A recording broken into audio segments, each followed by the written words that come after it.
fentanyl-laced drug use. And they did start talking about in the article how, you know, in the African American population, it was we were I think it was 1 in 100 African Americans were using this more frequently in 2018 than before, and that was up 34%. In 2019, it was up 34%. Okay. From the previous year. So this is crazy. All right, you good? Yep. Oh, can you just say and spell your name for the record? Sure. Jamahal C. Boyd Sr. That's Jamahal C. period Boyd BOYD and Senior. Okay, and your title is Chief Executive Officer of The Crossroads Center. Okay, excellent. So, have you seen a lot of people coming in having to deal with the fentanyl that's been laced with cocaine? And what have you been seeing? So here as an agency, through I can just talk to one of our programs. We have about 600 clients that we do drug screenings for, and we are seeing a significant amount of those drug screens come back positive for fentanyl. Have you seen some African Americans come in here because of the fentanyl and they're telling you they're laced with cocaine, if they're admitting that to you? Well, not so much from the admission perspective, but we are seeing a wide range of the impact on all cultures, you know, not just African Americans, but one of the things that I think is critical to understand is that, you know, even with the cocaine-laced fentanyl reports that we are monitoring, you know, there are other drugs that are impacting the African American community, and one in particular is marijuana. So we are seeing that marijuana-laced fentanyl is impacting the African American community as well because of the lethality of it and, you know, how accessible it is to the African American community.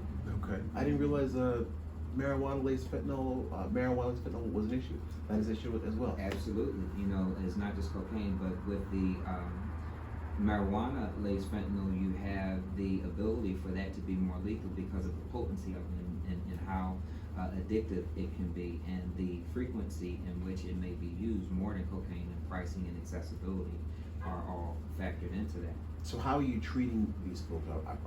I imagine pretty much the same way, but what are you doing with it? Well, again, we have through our methadone dosing areas one way that we treat that in terms of trying to help them in their journey of getting off of that particular drug. But as it relates to, you know, the overdosing, the challenges that we face is that Narcan does deal with the fentanyl addiction, but it doesn't address the cocaine addiction, which could also lead to a fatality.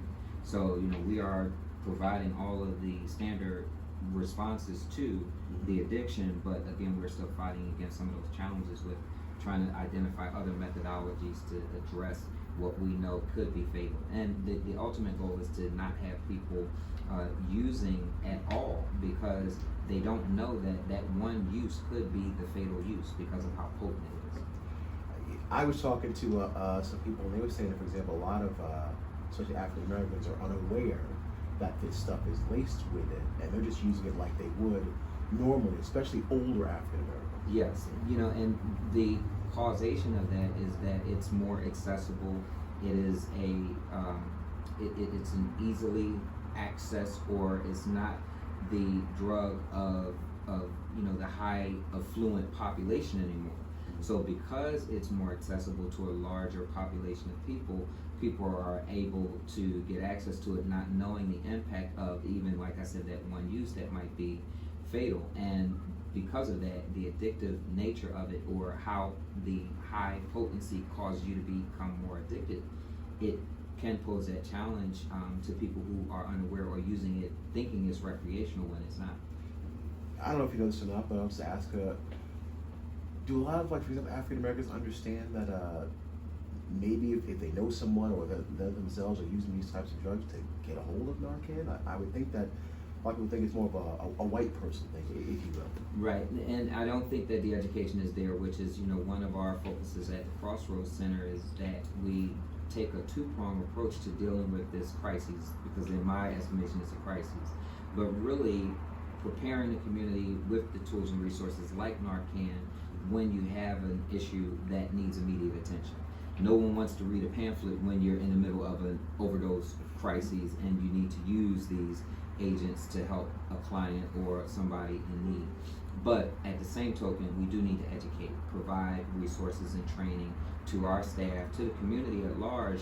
When you see it or signs and symptoms of it, here's what you can do, and here are resources that are available like Narcan to help out in those situations. But there is an ignorance in our community around knowing what it is, how to use it, and where to access it. So we're trying to provide that resource through the work that we're doing here at the Crossroads Center. Do you guys show people how to use Narcan? Yes, so actually we are in the process of launching an internal training around just what you mentioned, how to use it.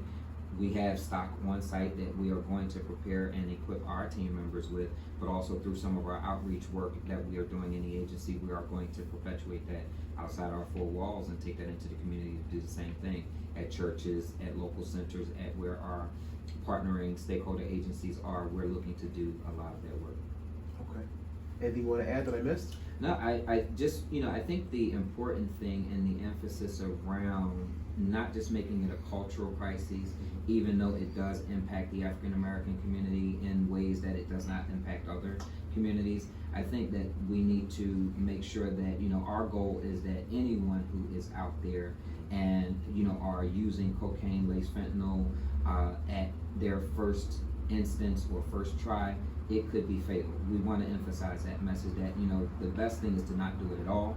But if you do it, understand that this could be something that ends your life. But as a result, if we can be a resource through the Crossroads Center, we want to help and be involved in some of that process of helping people to get on their road to recovery, but also the emphasis around the other drugs that are out there that are also laced with fentanyl that people, as we said, could be using recreationally, but don't really realize that, it's just marijuana, or it's just a joint, or it's just weed, that this too could be laced with something that could end your life. So the goal is to, have abstinence and sobriety, and to use the resources that are available to you through organizations like ours. My final question then is, it's got to be a challenge for you guys, because it's like you're dealing with the fentanyl, you're getting them off of that, maybe using methadone or what have you. But then when they go back out in the community, if they're still using the cocaine, it's like you're back to square one. Right. So, an excellent question. And in the last 2 days, ironically, I've met with Chief Elliot Isaac and his leadership team through the Cincinnati Police Department. I've met with Chief Tom Simon from the Newtown Police Department.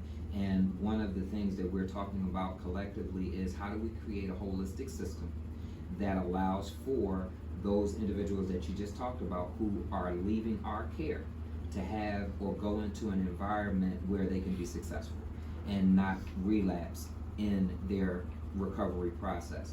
So I am looking to lead a charge with my peers in this space as well as other stakeholders on how do we develop that full comprehensive system that nobody wants to really touch right now, and make sure that if you leave a recovery process, that journey doesn't end at that point. But we put you in touch with housing, we put you in touch with transportation, childcare, job readiness, other resources that help you become a very vibrant, contributing agent in society, so that then you don't have to go back to what led you to addiction in the first place. And that's where I think, we have a great opportunity to do something significant, not just here in Cincinnati, but replicate that in other areas where this is just as much of a crisis. Excellent. I'm good. Just grab a 2-shot. There you go. Appreciate your time.